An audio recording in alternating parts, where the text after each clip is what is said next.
There's something funny about Melbourne. Comedy's baked into the fabric of our city. I mean, have you seen hook turns? They're hilarious. Some year-round comedy clubs, they're fleeting. Others become institutions. And it's at places like that that household names cut their teeth, while other acts vanish into obscurity. From the trailblazing Flying Trapeze Cafe, Rod Contock and Mary Keneally's Comedy Cafe, and the legendary Last Laugh restaurant and zoo, to the 90s mayhem of the Prince Pat and St Kilda's SB Comedy. It takes passion, commitment, and a little bit of crazy to run a comedy venue. Today, there are comedy rooms in Melbourne giving stage time to a whole generation of comedians, 7 days a week, all year round. The Melbourne comedy scene has always been surprising, ingenious, exciting, and world class. A springboard for Australian performers to take on the world.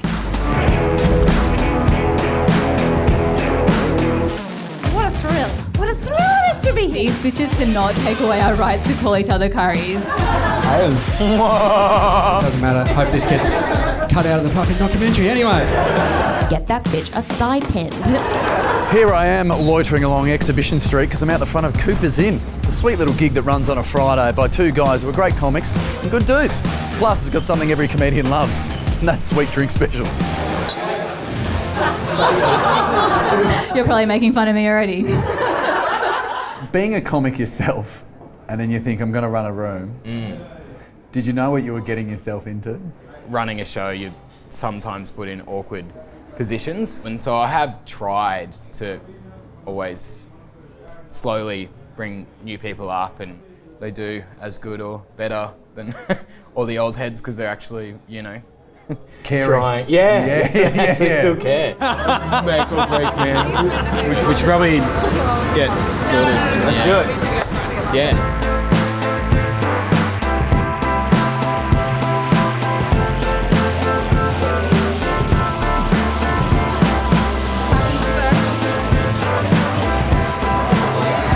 Welcome to Comedy at the Cooper's Inn, a very, very special night tonight. Build it up, and raise the roof for your host all night, Adam Rosenberg! Thank you so much for coming to Comedy at the Cooper's Inn. We've got a huge night of comedy coming up for you. And just to let you guys know, there is a recording happening. So if there's someone that you probably shouldn't be sitting next to, like a work friend that perhaps your partner doesn't know about, just let us know and we'll make sure to make that a feature of the show. So, Man, I never thought it would get to this. When you and I are on gigs like this, Yep. I think they refer to us as elder statesmen. Is that We've been you? around. We've been around. Yeah, because you're hosting the show. Yeah. You're the captain of the ship. Yeah. It's difficult at the top of a show because people say that like the room's cold. Yes. People haven't warmed up. They're not Yeah. used. They don't know what's going on yet, and you've got to cop it if you're the MC. Yeah. I equate it to like, you know, at the start of Saving Private Ryan when they lower the things at the front of the boat and it's just the bullets coming at you. There was this one guy recently, I'm walking down there, and he was like walking down the street and just like really aggressively just walking up to people going, I don't ever want a job. I never want to work a day in my life. I don't want to be employed. Sorry, I got that wrong. No. He had a neck tattoo. It's kind of an underappreciated job. It's a craft. I remember when I first got told to do it, it was Husey who said, you get more stage time out of it and therefore you get more flying time and you actually develop quicker because you're up there more. So if you're only doing 5-minute spots, you've got to wait, a week, 2 weeks before you can get back up. And I did find that I improved really quickly once I started emceeing, and I did stuff that I would never do. Like talking to an audience was like the most frightening thing I could ever think of doing. Yeah. And now it's like, I do it all the time, you don't think about it. How you going down the front here, mate? You all right? And what do you do? OnlyFans? Fuck. I thought you looked familiar. You fucking charge too much, by the way. For the product you give. What do you do, Noel? Property development. Property development. Look at you. You fucking, everyone's going wild. Fucking. Oh, did you knock down that pub in the city? No. Oh, those guys are assholes, were they? Oh, you're fucking better than them, are you? Oh, that's great. Well, your next beer is going to cost 55 grand, mate, so fucking... Because I just feel what's nice about comedy is you always remember the people that helped you out along the way. Absolutely. And I think that's a really good thing about what we do, I reckon, is just I'm more than willing to help people out, and particularly with your mates. You want to see them go well. Yeah, I agree. We can bust each other's chops. Yeah. We'll wind each other up. Yeah. But when it comes to helping out with gear, it's the most serious a comedian will be. Yes. Like, I don't want to be disrespectful. I don't want to take this or leave it. Yeah, or just that bit. What about if you did that bit? But there is no better feeling than seeing one of your best mates absolutely fucking tank. That is... I enjoy my cricket, and there was one ad for Toyota that I saw in the cricket a lot. And in this particular ad, right, it was two mums talking about a car that one of the mums had bought. And so in this ad, they're standing around, and one of the mums goes, "Oh, I love your new car." And her friend responds, she goes, "Oh, yeah, it's fantastic. And the kids love it." And whenever I saw that ad, I was just sort of, who gives a fuck what the kids think? You know, like, when did they come into the decision-making process, you know? Like if I'd have walked up to my dad when I was little and just walked up and gone, "Dad, I don't like the car," he would have been like, "Yeah? Well, fuck off." I would have been like, "Yeah, that's fair enough, Dad. You know what, I've had a bit of a think about it, and I realise that I need you and I need that car to live. So what do you know, Dad? I'm back on board. I love the car." I'm excited for the show. It's scary. I don't know. Hey, thank you so much for having me. You seem lovely. You heard right, my name is Urvi Majumdar. My name it's annoying because it sounds like when my parents made it, they were just super drunk and at the end of a game of Scrabble. You know, so all the shit letters are. So I'm like, is that even a word? Who cares? Let's fuck. And that's how I was born, so you're welcome. So Urvi, how long have you been doing stand-up for? I've been doing stand-up for about 4 years. I mean, relatively new in the scheme of things. So you're a teacher of literature and English, and then you've decided to become a stand-up comedian. Yeah. How do you bridge that? It was interesting. I think at uni I used to be very serious and write poems and short stories and stuff. Yeah, so it was a bit more just serious, and I took myself very seriously. I feel like, interestingly, when I went from like writing poetry and all of that to writing comedy, it felt more like there was a live community. I mean, poetry does have that too, but it was like I could just write something and get immediate feedback. And then once you start, it's like this cult where there's a million rooms and you can do it all the time, and it kind of takes over your life. My parents are stingy. I feel like they have, on the one hand, it's good because they have a right to be. We like moved here from India when I was little, and they, you know, saved up for a better life for us. Very beautiful, awesome. What is annoying is that, like, we're fine now. It's been 20 years, and they still act like a third world war is going to happen any minute. You know, like my dad, this is not even a joke, he has an Excel spreadsheet of all our spending from June 1988 to today. It's interactive.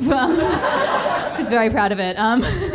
And it's annoying because he can just like pinpoint my spending at different times and use it as like data against me. I'm like, get out of my bank account.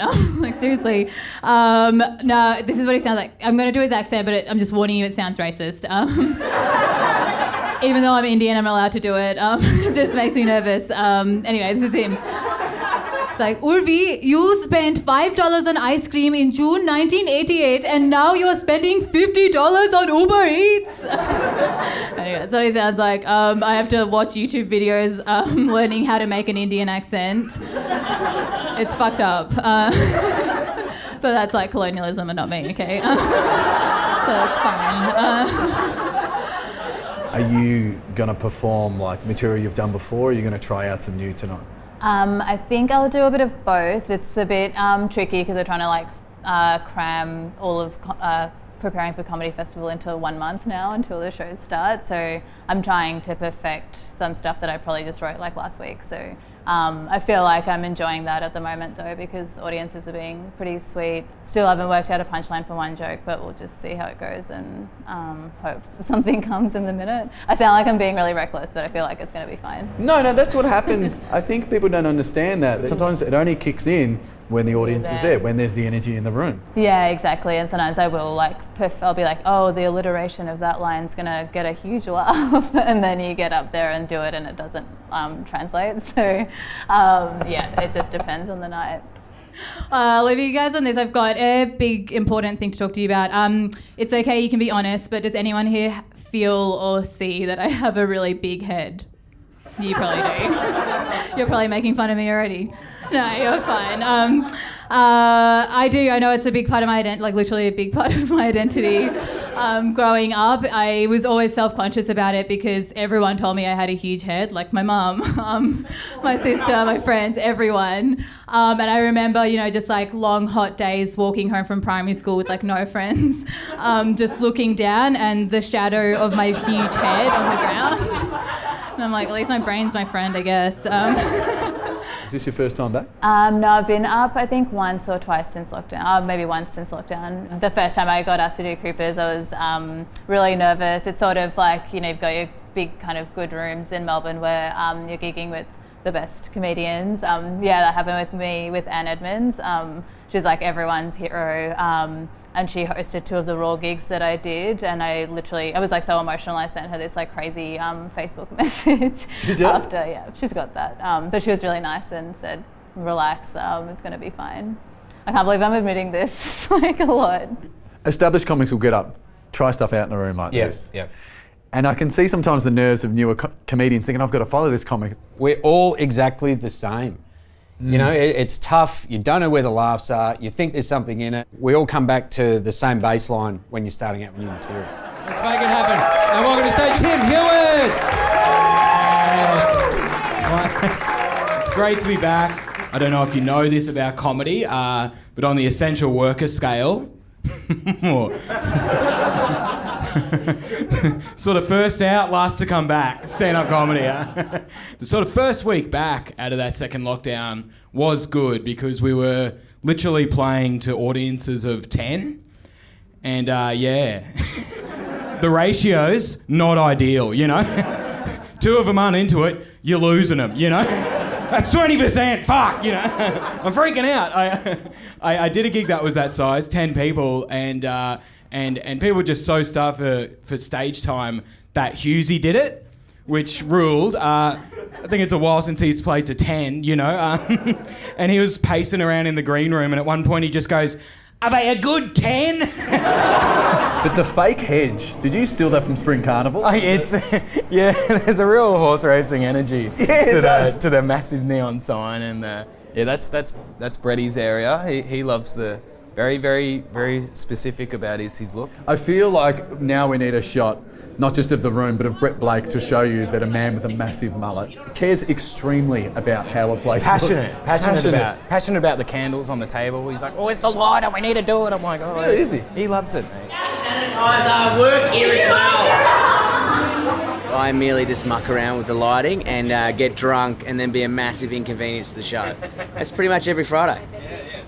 Speaking of which, I'm going to the bar. Right, I used to be a furniture removalist. Oh, really, Brad? You look like a scientist. Fucking developers loving it. Fuck off, your dad's a developer. You're not a developer, you're 12. Anyway, wearing fucking shorts in my club, that's disrespectful. Anyway, Brett was very funny, wasn't he? I was like, I thought I'd get a couple of wild riffs in there. Rush at that guy, man. Yeah, but he was 22, as if he's a fucking property developer. You know what I mean? Like, your dad has to own something for you to be able to do that. That's annoying as shit. Still getting roasted. I know, in the video. He's over there. Oi, your dad... Shit, no.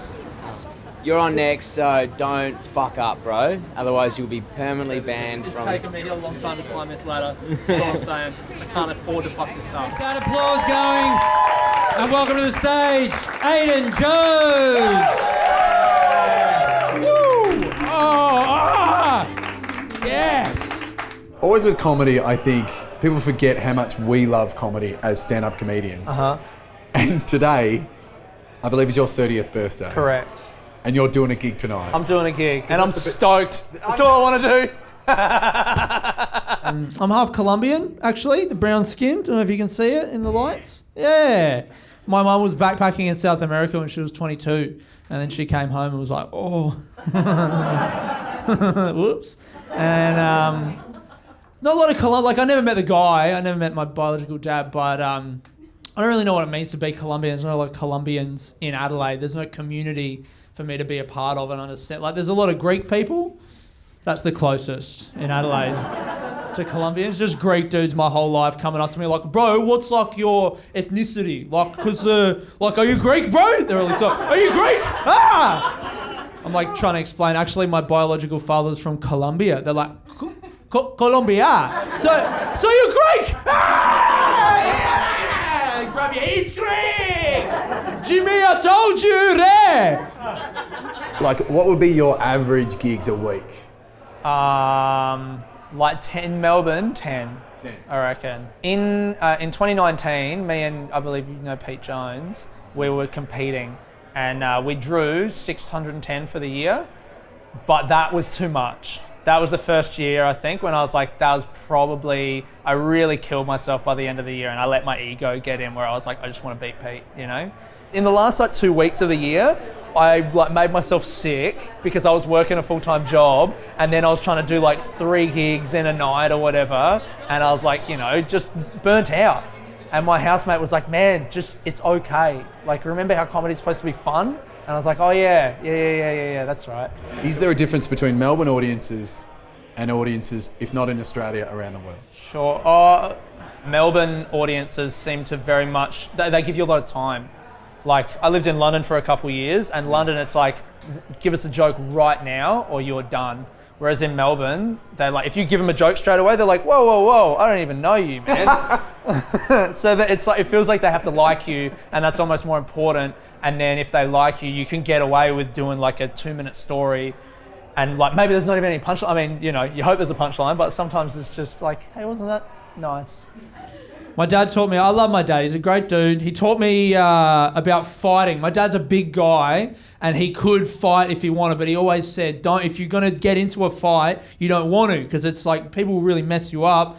But if you can, just stand at the edge of the fight and look kind of scary. People won't mess with you. Like, that was his thing. Just stand there. Which is great advice for him because he's a big dude. He's kind of hairy. He looks like, you know, his knees are fucked, but you can't see it because he wears the pants. But he couldn't pass that on to me because it's like different sperm, you know? So when my dad stands at the edge of a fight and goes, people are like, that's a big dude, don't touch that guy. When I stand at the edge of a fight and go, it's like Shotgun, the little guy. Yeah. I got that little Greek kid right there. Here's mine. And what do you like about Cooper's Inn? Hewitt and Brett are like the best dudes. I just love hanging. Like, I love the hang. It's a great gig, but it's the hang as well. Now with the hang, it's funny because, yes, there's, like with Cooper's, you can come down to another level, probably hang out and talk to the comedians, but there's also the back of the room hang, which is funny. You don't want any of the audience members talking, but comics always get an exemption in the back of the room where they can be going, yeah, 100%. I was just telling Lois about how I ordered a whole huge meal behind me. Some people thought that was weird to do before a gig, but now it's like almost finished and I'm going to do it anyway. It looks like the crowd is a good demographic. They're like a mix of all ages. I don't know, they look like nice people. I think it's going to be a really fun gig, yeah. We met in Adelaide and then you came across here to Melbourne. So why did you come across to Melbourne? That's a hard one to answer without shitting on Adelaide inadvertently, which I don't want to do. But they're good people. My mum described it, this has always stuck with me for some reason. She said to me when I was quite young, she was like, Adelaide is a really good place to read a book. And I think that's such an accurate description. When you get here to Melbourne, are you gigging as much as possible? Sure, there might be some good gigs in Adelaide, but the amount, like you can do 4 in a night here. In a night, yeah. I was doing like 4 a month in Adelaide.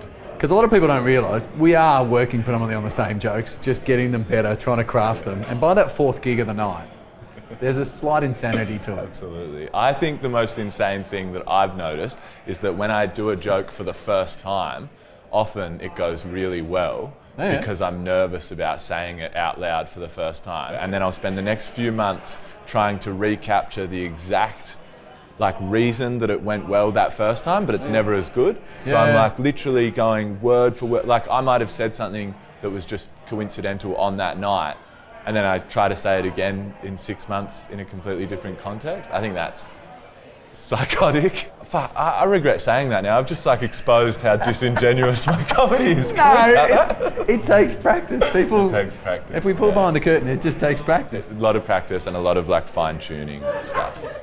I work with kids during the day. I'm a teacher's aide at a school, and it's a good job to have alongside stand-up comedy because kids say a lot of funny things. I was talking to this girl the other day. The best thing about young kids is that they don't have a filter on what they say, right? They haven't learned social etiquette, so they just speak their mind.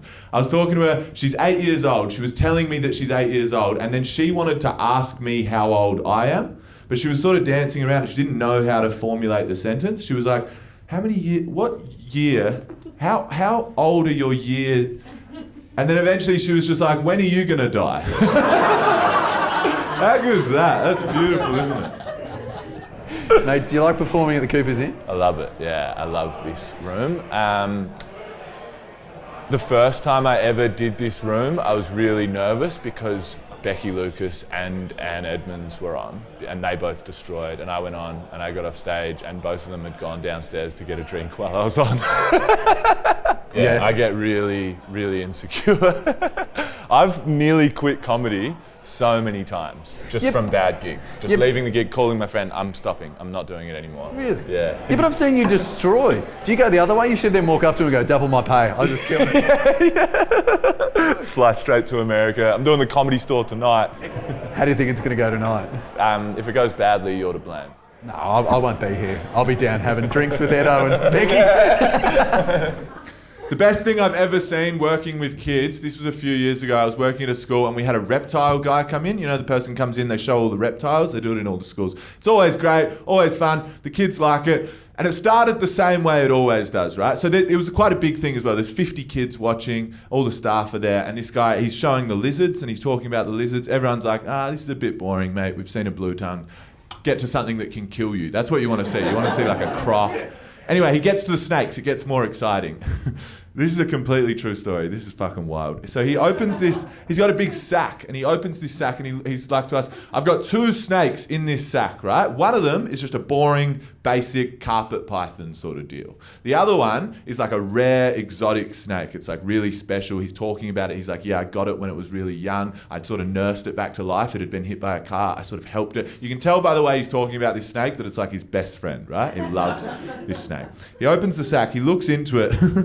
I knew something had gone wrong straight away. His facial expression changed very drastically. I was like, fuck, what's happened here? I'm so glad I didn't call in sick today. He reaches into the sack, he pulls out, what we see is the carpet python, the boring one, the shit one, is biting down on the skull of the snake that he loves, the exotic snake. How crazy is that? And the snake he loves is just so dead. So dead. I don't know if you've ever seen a dead snake before, but if you've ever seen a flaccid penis, it's very similar. Just deflated, depressing, no life, no energy. The kids are fucking losing their minds, right? Something's gone wrong, they don't know what to do. There's a kid next to me, he's sitting next to me, this kid William, he's going, why don't you keep them in separate enclosures? I go, fucking oath, William, he should do that. How crazy, it's chaos, right? People are yelling, no one knows what to do. The guy's freaking out, he's shattered, like he's so upset. No word of a lie, this is a completely true story. He pulls the snakes apart, he looks at it, he sort of looks at us like, fuck it, I'm just gonna do it. He starts giving mouth-to-mouth resuscitation to this snake. He's pumping air into it. You can almost see the air inflating the snake. This is a true story. He's doing it for ages. He goes like this. It was probably about 5 minutes, right? But it felt like 3 years. He's doing it. And then he goes up like this. Everyone's sort of quiet. And he holds his arm up and he was like, I know that was weird that I just did that, but look what's happened. And he held it up and it was just slowly twirling its way around his arm. And he'd fucking revived the snake. He brought it back to life with mouth-to-mouth resuscitation. Kids are high-fiving. The teachers are just... I'm going, fuck yeah. No one cares about swearing in front of the kids. It's all good. We've seen a miracle. Yeah, anyway, it's a true story, so I don't know, it doesn't really have a punchline, which is annoying. Pretty good story though. If it has a message, I guess all stories should have a message. If it has a message, I guess the message would be, next time you come across a flaccid penis, never give up. Never ever give up, there can always be life. Enjoy the rest of the night, guys, see you later. I think people have that misconception that it's all big rooms and big nights and Fridays, Saturdays, but this is where you started out, and there's something nice coming back to it. Lewis Garnham, ladies and gentlemen, bring it a round of applause for everybody you saw tonight. And a massive round of applause for Noel. Thank you, mate. You're great fun. These rooms are happening all the time, and this is where the new wave is coming through, and everyone has to come through. Yeah, they were all really good. Pretty good. I was happy. A great crowd. Great crowd. Love the Coopers Inn. It's the best place in the world. It was really good. Amazing. Yeah. This is what we do all the time. It's just what people don't see as much. No one starts in a stadium. I fucking hope they don't, but... Yeah, I mean, it'd break your heart if they did. Yeah. Sometimes when you're really nervous, it makes you go really shit, and then other times it makes you kind of go well because you're so scared of fucking up. And I think the second one happened, which was lucky. Huey, will you book me again? Absolutely not. Fuck you, man. Please, I need it.